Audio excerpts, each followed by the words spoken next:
So we're going to look at the structure of a script, and we're going to see how this can work in your scene. So here's a nice little graph for you.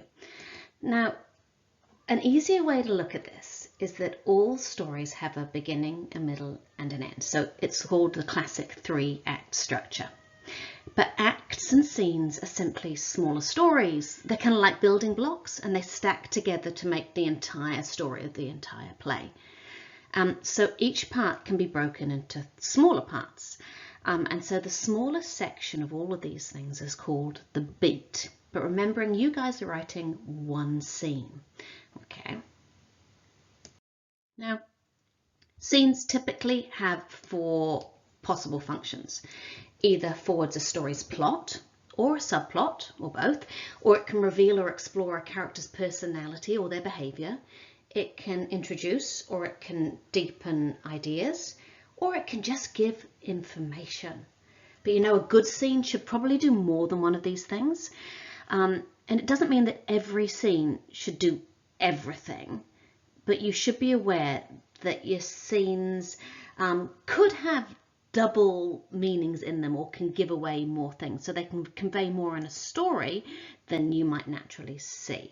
Okay, overall benefit of this is that your scenes will feel much more dense, and they'll have the layer, and those layers of impact are what you want for an excellence. Okay, so can we look at these with that script we had before? So if we think about that, the first thing we're going to need to look at is, let's look at where beats are. He slouches towards her, hey, oh, and there's a beat here, because then she changes and she puts on the hey Gerald, you go into history. So there's this little beat, this little inside scene of trying to connect, okay? And so that's a whole beat in there, the inside trying to connect. What do we get from this scene? We get the fact that she wants him to like her. And so that's this section. We're getting all that stuff that they want to like. She wants to be as him. So it's revealing that. It's also revealing characterization. We're figuring out who these people are. It gets more interesting in the next bit. So now, we now know that he's breaking up with her. And that's important to know, because the scene's really boring if they're just like, hi, let's walk together in class, because it doesn't have any impact or any high point. So they're just not a way to get characters from point A to point B. There's got to be some character development. And you can see that we get these in beats. So you're breaking up with me? I guess so. Yeah. Okay, see ya. And then this is where the new beat starts. Wait, not see ya, not okay. So straight away in here, we get, this is her, it could be really boring if it had just ended with see ya. But this is us getting the real Madeline coming through now. And this is when she starts attacking him. And so then you're going to see the change that's coming through in the character relationships. So you can see how there's lots of information put through into a script. In the section that I haven't clipped for you in here, she starts hassling him when he talks about thinking that she would be easy. So we're moving into this, you're basing this on my opinions and on my the way I look. And so it's taking it to a deeper level, and it's starting to talk about what people think about people because of what they wear. So this is what you're going to be having to do next.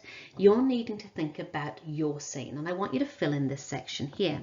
So you're going to write who your characters are. So if I was doing this for Gerald and Madeline, it would be J and M. Now their objectives. So the first objective for Maddie is she wants to be with Gerald. Okay, and then Gerald's objective is to break up. But then it changes, because once she's dumped, Maddie becomes real.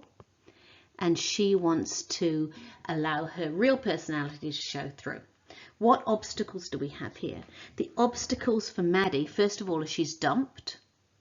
And so she hasn't got anything to lose, so she can be real her, so she can be intelligent, she can be who she is.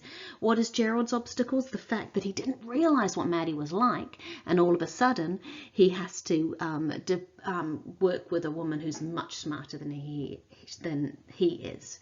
So what tactics is Maddie using?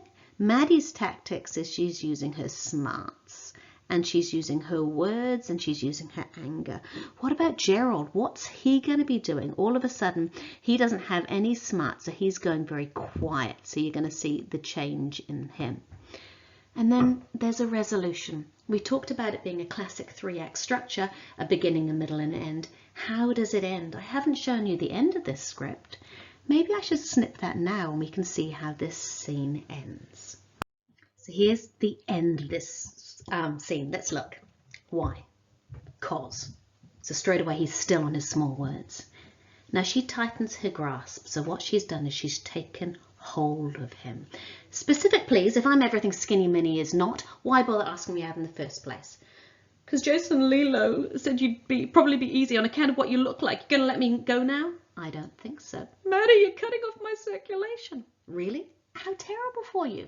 You might not be able to take the pom-pom queen to the dance, and she tightens her grip on his neck even more. You might not even be able to jump off that cliff for your quarterback. Maddie? And then you're going to see this real change in Maddie. How blind have I been? Here I was thinking the rules of protocol meant boys asked girls out because they liked them. How stupid am I? Am I completely out of my head? And he's really struggling to breathe now. God, breathe. Oh, you're not worth it. I kill you, I go to jail. And there's that beat thing again. You go to the dance. Oh, do me a favour. If you hear anyone else spreading the fat girl is easy rumour, please kindly add the following footnote. If I find out who they are, I'm going to kick them where the sun don't shine. Got it? Oh, sure. No hard feelings, eh? And he gets away as fast as he can while still slouching. No, there will be hard feelings. Many, many hard, rocky, concrete marble, craterous feelings. I hope she gives you a horrible disease. So how does it end? There's a complete swap of power. And all of a sudden, she's the strong one. She's the smart one. And all of a sudden, she no longer needs him. And that's really important. But she does kind of get a little bit aggro and a little bit unhinged. And he's very, very scared. Who's the winner? Madeline, clearly. When you're still in this planning stage as well, I also need you to think about the classic 3-act structure of your scene. So what's the beginning of your scene? So if we go on the one we've just seen, it's Maddie sees Gerald, and do you reckon she still fancies him at this point in time? Yeah, and wants to try and fit in the same as he is. She still wants them to be boyfriend and girlfriend, and they're at school together, but Gerald wants to break up. And then what happens in the middle? So that middle section is where Maddie accepts him. Oh yeah, all right then, bye, and he goes to leave. But then she has that brain change, that real climax when she's like, wait on, no, I'm not letting you get out of it that easily. I need you to be truthful and tell me what's going on. And how does it end? It ends with this huge power change, and that's one of my favorite things about this. It ends with Madeline being the winner, calling him out for the things that he said, calling him out for shaming her for her body image, and calling out him for being a sheep to all his jock friends. It ends with her being physically angry with him, and it ends with him being quiet and afraid. And there's quite a nice change because it ends with the female being dominant. So I need you to do this for your own scene as well. This is all the planning process. And if you've already started to write, see how this can change for you, or how you can switch things backwards and forwards. I love the use of the flashbacks, but you've got to be really careful that it doesn't confuse things. Because if you lack coherency, you're never going to get more than an achieved. So don't make it difficult on yourself. Keep with the classic 3-act structure. So this is your next task.